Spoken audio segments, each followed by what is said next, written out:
Sir सबसे पहला मेरा सवाल आपसे ये है कि लोकसभा इलेक्शन 2024 में आपको क्या लगता है कौन जीत कर आ सकता है? 2024 में हमारा जहाँ तक ख्याल है, हमारा तो वही ममता दीदी है, जो अच्छा कार्यकर्ता है बंगाल का, और बहुत अच्छा मतलब यहाँ पे आप डेवलपिंग कर रहे हैं ममता दीदी। नहीं, मैं पूछ रहा हूँ आपसे कि जैसे कि अभी आपने चीफ मिनिस्टर तो ममता बनर्जी यहाँ पे हैं, और अभी जो लोकसभा इलेक्शन होगा उसमें नरेंद्र मोदी जी का लड़ाई है, राहुल गांधी का लड़ाई है, तो उसमें आपको कौन लगता है कौन जीत के आ सकता है? राहुल गांधी। मतलब राहुल गांधी, आपको लगता है कि भारत जोड़ो यात्रा जो भी उन्होंने निकाला है उससे कांग्रेस का जो आपका स्थिति बहुत ज़्यादा मजबूत हुई है? बहुत ज़्यादा मजबूत है, बहुत अच्छा काम भी करते हैं, और हमारा जहाँ तक ख्याल है कि उनका हाथ में ही आना चाहिए देश के, कि मोदी चला नहीं पाएंगे। तो मेरा अगर आप देखेंगे लगातार अभी हाल ही में एक इलेक्शन होने वाले थे, आपका अगरतला में इलेक्शन हुए हैं, फिर आपका नागालैंड में इलेक्शन हुए हैं, पर वहाँ पे तो कांग्रेस पार्टी ने अपना कोई इलेक्शन कैंपेन ही वहाँ पे नहीं किया। उन्होंने अपना जो भी था वो कांग्रेस सीपीएम के साथ लड़ रही है, और भी जगह दूसरे के साथ लड़ रही है, एक बार भी उन्होंने कैंपेन नहीं किया। तो इस पर क्या लगता है, राहुल गांधी सीरियस हैं? राहुल गांधी सीरियस है, कैंपेन तो करना चाहिए उनको, जाके कैंपेन करना चाहिए, नहीं किए उसमें भी उसका कोई खास बात होगा, खास मकसद होगा जिसकी वजह से वो नहीं कर पा रहे हैं। तो यहाँ पे सबसे बड़ा मुद्दा क्या आप लोगों के लिए? बेरोज़गारी है, महंगाई है? महंगाई तो बहुत ज़्यादा है, महंगाई बहुत ज़्यादा, बेरोज़गारी भी बहुत ज़्यादा है, काम धंधा पूरा तरीक़ा से चौपट हो चुका है। मतलब जब से लॉकडाउन पड़ा तब से और ज़्यादा मतलब यहाँ पे गरीबी और लाचारी बहुत सारा आ गया। लॉकडाउन से पहले जो आप लोगों की जो हालत है और जो आप लोगों की जो हालत है, पहले से कुछ सुधार हुआ? बहुत ज़्यादा हालत अच्छा था, लेकिन अब सुधारने का कोई मतलब सजेशन ही नहीं कि सुधार कहीं से नज़र आए।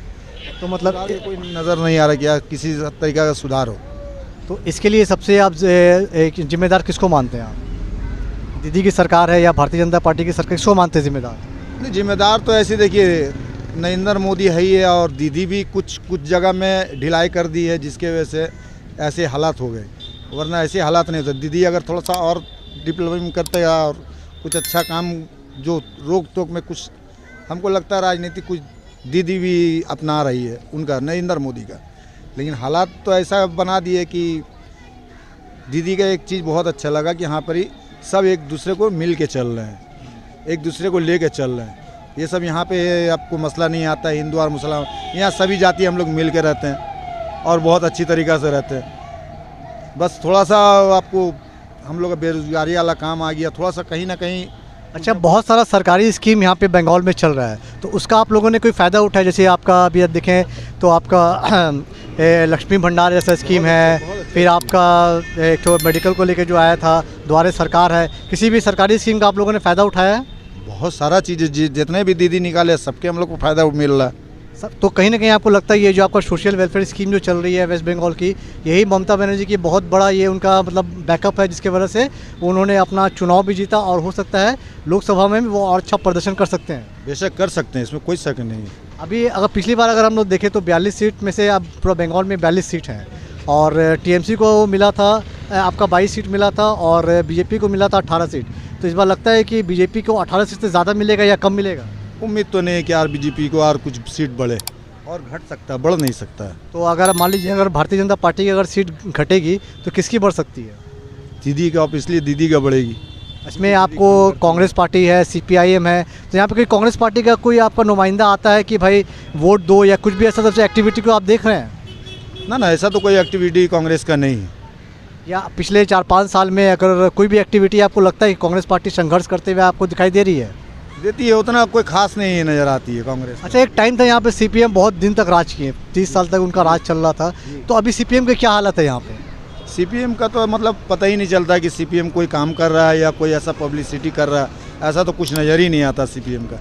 ज़्यादातर आपको ममता दीदी काम करती है कि ममता ही दीदी का कार्यकर्ता नज़र आते हैं। ममता दीदी कार्यकर्ता नजर। और दूसरा, अगर ममता दीदी की अगर यहाँ बंगाल की हम लोग बात करें तो ममता बनर्जी का फाइट किससे, भारतीय जनता पार्टी से या कांग्रेस से या सीपीआईएम से? ममता दीदी का तो फाइट रहेगा, फिर कांग्रेस से रहेगा, क्योंकि हमको नहीं लगता कि ममता दीदी भारतीय जनता पार्टी से करेगी फाइट। क्योंकि कांग्रेस को देखें तो वो तो यहाँ पे सिर्फ 2 सीट जीती, तो उनसे क्या फाइट? अभी जो चारों तरफ अगर आप देखें तो भारतीय जनता पार्टी के जिस तरफ से लगातार उनके तरफ से कैंपेन पे ऐसा है कि बहुत सारे मन में बसार बैठे हैं कि हम कांग्रेस के साथ देंगे। नहीं, कांग्रेस का साथ आप लोग वोट देंगे, ठीक है, वो अच्छी बात है, लेकिन आपको कांग्रेस यहाँ से जीतता हुआ दिखाई देता है? बेशक जीतता हुआ दिखाई देता ही है। अगर इस सीट से अगर कोई कांग्रेस से अगर कोई मुस्लिम कैंडिडेट को उतारता है, आप उसको वोट देंगे? बेशक देंगे। कांग्रेस का ये कोई ज़रूरी नहीं कि मुस्लिम कैंडिडेट हो तो देंगे, ऐसा कोई बात नहीं। कांग्रेस जो कैंडिडेट को उतारी उसको आप वोट देंगे? जी हाँ, बेशक देंगे। अच्छा, आपके वो बाद में एक पूछूंगा, AIMM को लेके लगातार ओवैसी दिन ओवैसी जो है मुस्लिम की बात उठाते हैं पूरे हर जगह जहाँ भी जाते हैं, उसके बारे में आपकी क्या राय है? देखिए, उनके बारे में हमारा कोई राय नहीं है, क्योंकि यहाँ पे हमारा ऐसा कुछ ओवैसी का कुछ नज़र नहीं आया। हमारा यहाँ पे ममता दीदी इतना अच्छा काम किए कि हम उनको छोड़ के अभी कुछ सोच नहीं सकते। ममता दीदी को छोड़ के हम लोग कुछ सोच नहीं सकते, क्योंकि बहुत अच्छा काम कर रही है और द्वारे द्वारे हर एक काम। अभी उनका द्वारे सरकार के नाम से जो स्कीम चल रहा था, जिसके वजह से वो ममता बनर्जी एक बार फिर से वो सरकार बना ली है। अभी फिर से उनका जो नया प्रोग्राम चल रहा है वो आपका दूध सरकार को लेके चल रहा है, जिसमें 10 करोड़ घर में उनके दूध जाएंगे। ये इनका यहाँ पे कोई भी ये लोग आया आपको? हाँ, आता है। ममता दीदी का तो मतलब बराबर आपको महीने में 2 बार आ ही जाता है घर पे। और लगातार पूछने आता है क्या चल रहा है क्या नहीं चल रहा है? बेशक, हाँ, पूछने आता है। हाँ, आता है। अभी हाल ही में हम लोग देखेंगे कि अभी टर्की में एक भूकंप आया था, ठीक है?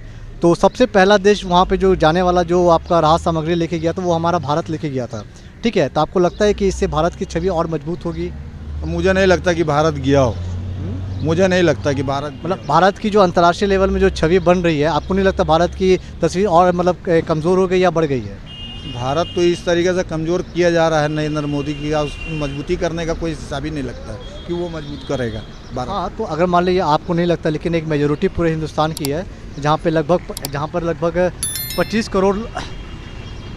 करोड़ लोग के आसपास उनको 2024 में उनको माना जाता है कि वोट मिलेगा। तो एक तरफ 25 करोड़ वोट जो लोग दे रहे हैं, तो उनके लिए जो सबसे बड़ा जो मुद्दा होगा, तो उनको कुछ ना कुछ तो लग रहा होगा कि हाँ, कि मतलब ये अच्छा हो रहा है या ये बुरा हो रहा है। देखिए, अच्छा बुरा का बात ऐसा है कि नरेंद्र मोदी जी को तो इन सब से कोई मतलब ही नहीं है। उनको तो सिर्फ अपने दोस्तों को बढ़ाना है। अभी अडानी का केस आया था, उसको लेके आप बोल रहे हैं? क्या बोलेंगे अडानी का? वो तो सीधा बर्बाद करने में तुले हुए हैं अपने दोस्तों के पीछे मिलकर। देश के बारे में क्या अच्छा है क्या बुरा वो क्या जाने।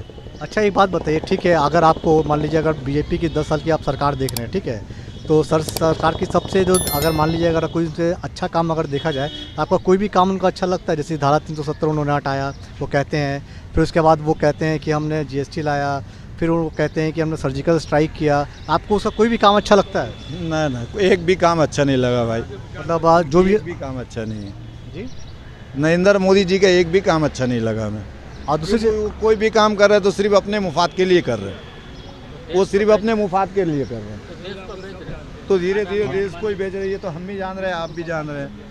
हाँ, तो मैं वही रुझान में मैं समझने की कोशिश कर रहा हूँ कि आखिर जनता 2024 में जो उनको वोट देगी या कांग्रेस पार्टी को वोट देगी, इसमें आम जनता की जो सबसे बड़ी परेशानी है वो है महंगाई, बेरोज़गारी, ठीक है?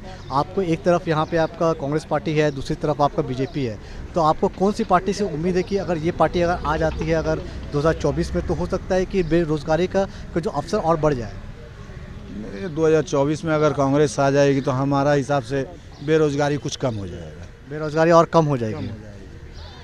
बेरोज़गारी मतलब कम हो जाएगी। तो लेकिन 2024 में अगर आप देखें तो कांग्रेस पार्टी को कम से कम अभी जो उनका जो लास्ट ईयर जो उनका जो इलेक्शन में हुआ था, उनको वोट मिला था 12 करोड़ के आसपास, उनको लगातार 3 इलेक्शन से मिल रहा है। अगर उनको 2024 में अगर उनको जीतना है तो कम से कम उनको 25 करोड़ वोट चाहिए, यानी कि 8 5 13-14 करोड़ वोट और ज़्यादा उनको चाहिए। तो आपको लगता है कि जो भी माहौल है वो 13-14 करोड़ वोट ला पाएगी कांग्रेस पार्टी? देखते हैं क्या होता है, देखते हैं। इरादा तो इमाम बनाए हुए हैं, फिर भी देखते हैं क्या होता है। 13 करोड़ वोट कांग्रेस पार्टी इंतजाम कर लेगी? इंशाअल्लाह, अल्लाह ने चाहा तो जरूर होगी। देखिए, इंसान वो एक यहाँ पे था आगे, हम अपने बचपन से देखते हुए आ रहे हैं, कि यहाँ पे राजीव गांधी हो, इंदिरा गांधी हो, हम देखे हैं उस समय भी कि वो आते यहाँ पे गरीबों की मतलब करीब से गुजर के जाना। इनके तरह नहीं मुंह छिपा के चोरी चुप के आना, ऊपर से आना और कहाँ जाना, कहाँ से। उनको तो ये भी डर है कहाँ से उनको बम लगेगा, गोली लगेगा, ये चीज़ का डर है। वो तो आते थे भाई खुलेआम यहाँ से हाथ मिलाते हुए सबसे जाते थे। ये तो अपने नज़र से हम बचपन से देखते हुए आ रहे हैं। इन लोग की तरह तो नहीं चोरी चुप के आते हैं, ऊपर से आते हैं, नीचे से चले जाते हैं, है ना? तो उनको चाहिए सिक्योरिटी, ये वो नहीं। देश के प्रधानमंत्री उनके साथ तो अगर मान ले आवाम के बीच से ही आते हैं, तो ये आएंगे तो ये हम लोग को उम्मीद है कि ये कुछ करेंगे। तो आपको यहाँ पे अगर ये लोग आएंगे तो जैसे कि भारतीय जनता पार्टी के यहाँ पे बहुत सारे लोग कह रहे हैं कि 42 सीट है, लास्ट जो उनको मिला था आपका 18 सीट मिला था, अभी बताया जा रहा है। में कुछ नहीं जाता। अगर हमें बोल रहा है कोई कि हमारे कान को कौवा ले गया, तो हम अपने कान देखेंगे ना कौवा को देखेंगे? अपने कान को जाहिर सी बात है हम देखेंगे। एमपी में वो हाल हुआ था, मेले में कहाँ हाल तो होगा? मेले में ये बात है।